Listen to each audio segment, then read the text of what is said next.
میں نے بابا سے اپنے سخت الفاظ کے لیے معافی مانگی۔ میں عجیب ہوں لیکن آج اپنے سنجیب و غریب ہونے پر خوفزدہ سی ہو رہی ہوں، جیسے کبھی معافی نہ دینے کا عہد کیا تھا اس کے ذرا دو تین ٹپکتے آنسو ہرا گئے مجھے۔ تمہیں ایک بات بتاؤں، میں نارمل انسان نہیں ہوں انیس۔ انیس نے اس کے لہجے کی عجیب سی حدت پر اسے اپنے بازوؤں میں بساتے سینے کی اور سرکایا۔ نارمل ہو تم، ایسا الٹا مت سوچو۔ انیس نے اس کو پرسکون کرنے کی کوشش کی پر وہ اس کا حصار جھٹک کر اٹھ بیٹھی۔ وہ بھی اٹھا، وہ پریشان ہو رہا تھا۔ جب میں کہہ رہی ہوں کہ میں نارمل نہیں تو سمجھو نہیں ہوں۔ تمہیں اس لیے بتا رہی ہوں تاکہ تم مجھے میری اب نارملٹی پر چھوڑنے کا نہ سوچو۔ انیس میں خود کو ٹھیک کر لوں گی۔ وہ آگے ہو کر بیٹھے، اسے زبردستی اپنے بازوؤں میں محصور کرتا اس کا چہرہ اپنے چہرے کے قریب کر گیا۔ اس کا ماتھا چوما تاکہ وہ سکون میں آئے۔ وہ تب بھی نہ آئی، وہ کانپ رہی تھی۔ ارشیا تم بالکل ٹھیک ہو، زیادہ ٹینشن لے لی تبھی پینک کر رہی ہو۔ ایسا مت کرو، تمہاری سانس اکھڑ رہی ہے۔ وہ اس کے رخسار کو چومتا اسے کسی طرح سمجھانے پر لگا تھا۔ ارشیا نے اپنی آنکھوں میں اپنا درد چھپا لیا۔ میں تم سے بہت پیار کرتی ہوں، جس طرح تمہیں مارنے کی کوشش کی تھی، اگر ایسا کسی اور کے ساتھ کر بیٹھی تو تم مجھے معاف کر دو گے نا؟ اس کے سوال پر اس کی آنکھوں میں شدید پریشانی سے دیکھنے لگا۔ ایسا کیوں کرو گی تم؟ فضول باتیں بند کرو، بس کام ڈاؤن، میں ہوں تمہارے پاس۔ کسی قسم کی سوچ مت آنے دو پاس، بس مجھے محسوس کرو۔ اس کے بال سنوارتا اس کی اکھڑتی سانسیں بہت گرم سے سہ رہا تھا، لیکن وہ اس کے سینے لگی کچھ دیر میں پرسکون ہو گئی۔ لیکن انیس بہت ڈر سا گیا تھا، ارشیا کی ایسی حالت اسے ڈراتی تھی۔ انیس کو وہ بہت ڈسٹرب لگ رہی تھی۔ وہ پہلے ہی پریشان تھا، پر ارشیا کی وجہ سے بھی ٹینس ہو گیا۔ چلو نیچے چلیں، ٹھیک ہو نا لما؟ میری جان تم مجھے ڈرا رہی ہو۔ وہ مدھم مدھم سانس لیتی اس کے سینے میں منہ چھپائے ہوئے تھی، پھر جیسے بمشکل خود کو کمپوز کرتی روبرو ہوئی۔ ٹھیک ہو، چلتے ہیں، وہ ہمت کرتی بولی، پر پتہ نہیں کیوں وہ انیس کو شدید ڈری ہوئی لگ رہی تھی۔ ارشیا کیا ہو گیا ہے؟ تم بابا کی وجہ سے پریشان تھی، پھر سے کچھ کہا انہوں نے؟ ایسی حالت کیا جبر نے کی تمہاری، یا کچھ اور بات ہے؟ تم مجھے سچ میں پریشان کر رہی ہو۔ وہ اس کے مسلسل توجہ دینے پر بڑا کربناک سانس لیتے سر نفی میں ہلا گئی۔ انیس میں ٹھیک ہوں، چلتے ہیں، اٹھو۔ وہ اٹھ گئی تو انیس کو بھی اٹھنا پڑا، لیکن وہ اس کی حالت کے پیش نظر کیسے مطمئن ہو سکتا تھا؟ ارشیا میری طرف دیکھو۔ وہ اس کا ہاتھ پکڑ کر کھینچتا اپنی جانب سرکاتے اس کی آنکھوں میں اپنی ہیزل براؤن آنکھیں جماتا اس کے اندر چلتے طوفان کو پرکھنے کی کوشش میں تھا، پر ارشیا نے جلد ہی نظریں پھیر لی۔ انیس مجھے گھٹن ہو رہی ہے یہاں، ہم چل رہے ہیں نیچے یا نہیں؟ وہ مضطرب ہو کر بولی۔ اس نے انیس سے نظریں بھی نہ ملائیں، جس سبب انیس کو اس کے ہمراہ کمرے سے نکلنا پڑا۔ وہ ساتھ نیچے آئے۔ فجر اور سر نے تمام باربیکیو اور گرل لوازمات ڈائننگ ٹیبل پر کچھ ہی دیر میں سجا دیے تھے۔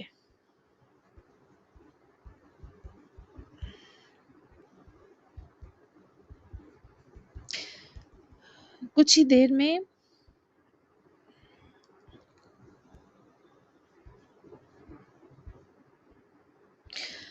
میں سجا دیے تھے۔ ارشیا بھی تمام بیکڈ بنز لے آئی، تبھی انیس کو کال سننے گھر سے نکلنا پڑا۔ اس کے آدمی کی گاڑی پورچ میں آ کر رک چکی تھی۔ ان مہمانوں کی آمد اس وقت بہت ضروری تھی۔ خوش آمدید۔ یہ وہی انیس کا خاص آدمی عامر تھا جس نے یاسر کو آذربائیجان روانہ کروایا تھا۔ شماس صاحبہ اور رضی سومرو خیر و خیریت سے پاکستان پہنچ چکے تھے۔ انہیں یاسر نے فوری آنے کے لیے اسی طرح قائل کیا تھا کہ سوہا کسی پریشانی میں ہے، ورنہ وہ کبھی نہ آتے۔